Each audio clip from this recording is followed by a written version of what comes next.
3 tips for staying motivated at work. There are days that work at the office can be such a drag that by the moment you go out the office door you'd feel like you've already spent every ounce of your energy. This normally happens to anyone, especially when there's a lot of deadlines to beat, your boss breathing down your neck, and a ton of paperwork. Anyway, you should not be discouraged with these things. This is quite normal, so don't worry. Work is basically work, so this normally happens almost every day. However, the difference comes on how you look at things. If you look at it closer, those employees at the bottom of the pecking order normally see work as just work.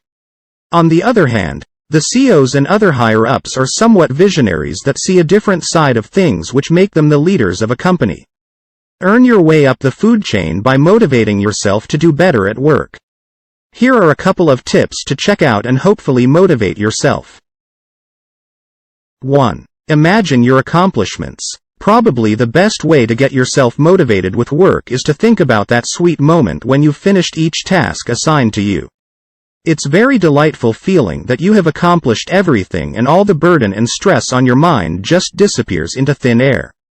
Thinking of that feeling of finishing your tasks will surely enlighten your mood. No matter how boring or tough the task may be, knowing that there's some enlightenment waiting for you at the finish line makes you feel energized, determined, and motivated. 2. Scare yourself a bit. Yes, you read it right. Scaring yourself a bit need not be looking at out-of-this-world zombie apocalypse type of scare, but rather more realistic approaches like monetary concerns. Imagine yourself in a tight situation where bills pile up and your pay isn't due within the next fortnight. A little scare can be a good source of motivation. Thinking of the consequences can push people beyond their limits. You could harness this feeling even if there's no real monetary concern of any sort. It's like creating a hypothetical problem that can scare you to work better in the real world.